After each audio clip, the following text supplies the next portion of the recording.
So I want to talk about this event called the Rex Scale event. I'm looking at a news report that talks about a raid that happened at this event space called Rex, that's located in Kuala Lumpur, hence the Rex Scale event, and was a raid on those who were cross-dressing at this Halloween party. So the reason I'm talking about this is because this raid happened, I didn't know about it, and someone sent me a text the very next day saying, hey, did you hear about this? I didn't, and so I read this exact article, which I'm going to read for you right now. As you can see, it's in Malay, so I'm going to try and translate it in real time. So according to this article, it says that this Halloween party featured drag queens as one of the entertainment items and was stopped that night following a raid by the authorities. And by authorities, it mentions a few people, the religious authorities, the police, and the city council. So hence this picture here, all these people in high-vis jackets. They raided up, they rounded up all the guests at this party. And so what they did was they arrived here at 10 p.m. in plain clothes, and after that they started separating the people according to their genders, the men and women, and then they separated out the people who were cross-dressed, in drag, meaning men who were dressed in women's clothing, again, according to this newspaper article. So my friend actually sent me this text, kind of like challenging me to do a video on this. And to be honest, perfectly honest, I chickened out. Again, this event happened 2 weeks ago. So I haven't said anything since then, and I actually haven't even thought about it since then. But for some reason, today it came to my mind, and I thought, you know what, I'll give it a try. I try to make a video about this. And, before I move on, I wonder, what do you think? If you're living in Malaysia, if you read this, maybe you haven't heard about this news, what do you think about this raid? Do you feel pity for the people who were caught up in this raid? Do you feel angry that their rights were somehow violated? Or do you feel apathy?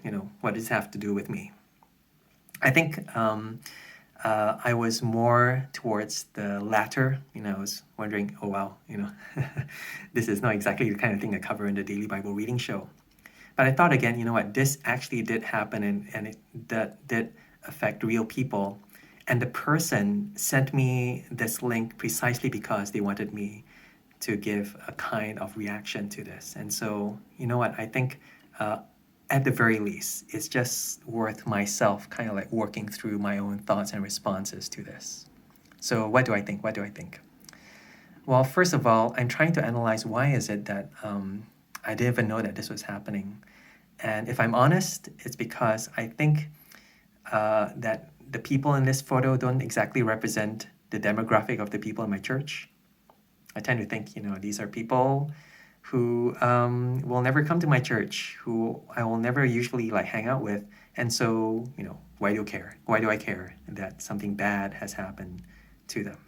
So that's one honest reaction. And I wonder if it might be also the reaction of some of you who are reading this. You're wondering, oh, well, this is really bad. It's a pity, but you know what? It doesn't concern us. But more seriously, I wonder if it underneath that, it also signifies a kind of approval. The reason I'm not saying anything is because maybe there's a part of me that thinks, hey, you know what? They deserve it.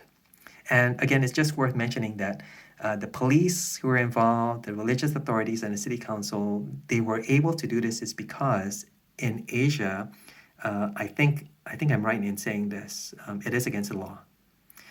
It is actually enacted in law that you aren't allowed to cross-dress, at least in public. And I know it isn't so here in the UK. If you're watching this, you're wondering, what's going on? Why are they raiding this place? Well, I think they do have legal justification for doing this, at least according to Sharia law. And so this is entrenched in the legal system. But more than that, it might be entrenched in our culture. I think I can't remember where I saw this, but in some of the comments, might be on Twitter, on Instagram, of people commenting on these photos and these news reports, some people actually proved that the people who were dressed in drag, the people who were transgender, the people from the LGBTQ movement were being punished. And they felt as if this was a way of discouraging them from doing so. And so it may be. I don't think that that's my take, that's my position, but I think I would not be surprised, at least in a religious conservative society like in Malaysia, where it's predominantly Muslim or even Christian and Buddhist, we almost approved of these kinds of harsh legislative preventive measures. They were taken by the official authorities. So, okay, all right. So we have explored the motivations or maybe even our hesitations in dealing with a subject like this. But I want to look at the actual on-the-ground reactions to this event.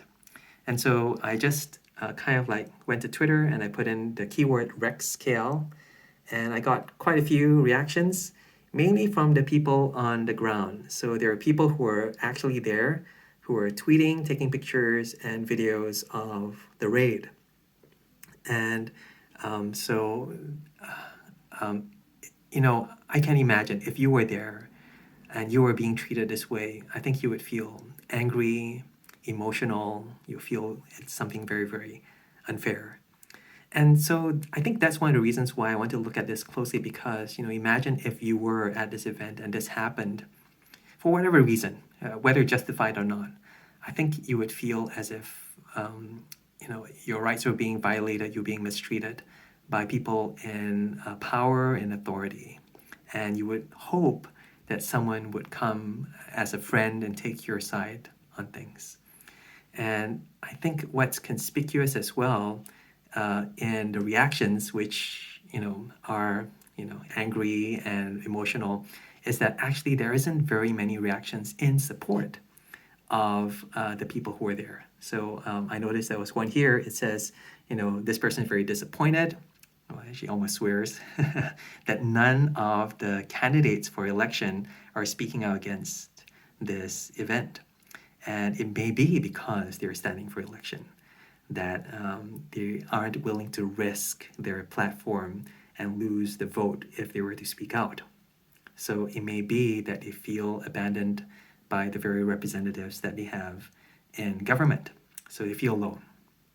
The other one that's quite interesting is by Dr. Jason Leong. Now, those of you who are not from Malaysia, Dr. Jason Leong was a former doctor, but his career now is actually as a comedian. So he's a very famous comedian, very funny guy. I actually just watched him in London performing there last month. But his reaction, which was just the very night after the incident, was to critique Christians. That's really interesting. He actually critiques the church. And this is a quote from this lady in this video saying, "I have never been sexually assaulted at a drag show, but I've been to church twice." And it's equating what happened at RexKL, being assaulted at a drag show, with going to church. And it's saying, maybe you weren't the religious authorities. Maybe you didn't put us in handcuffs. But you know what? The way that you treat us and talk about us in church is similar to what happened in this RexKL incident. And I don't know if I have an answer to that. I think I'm not sure whether a video like this is going to change anyone's mind. I'm not sure I have an answer to that.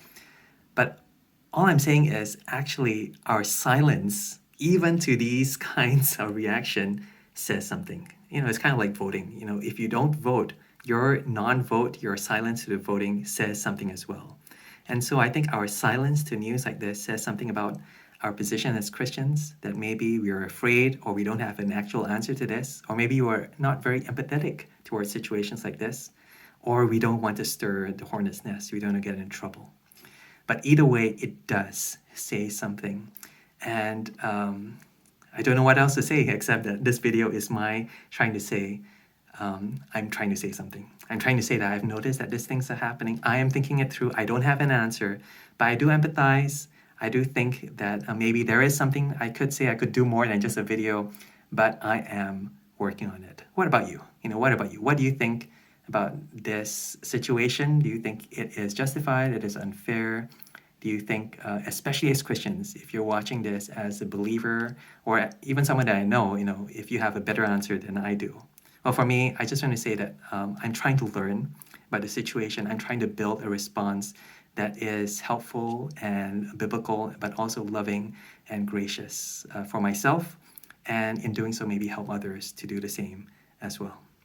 Anyway, special thanks to the friend who sent me that question. I'm sorry this might not be the very best answer, but this is what I have so far. For all of you who are watching, thanks for watching. I'm trying to think of topics, by the way, to do this week, aside from just looking at Bible passages. So if you have another question for me to look at, another incident, another piece of news, I'll try to cover that in another video. So just send me, I don't know, a DM, a message, and maybe I'll consider doing it in the next video. Bye.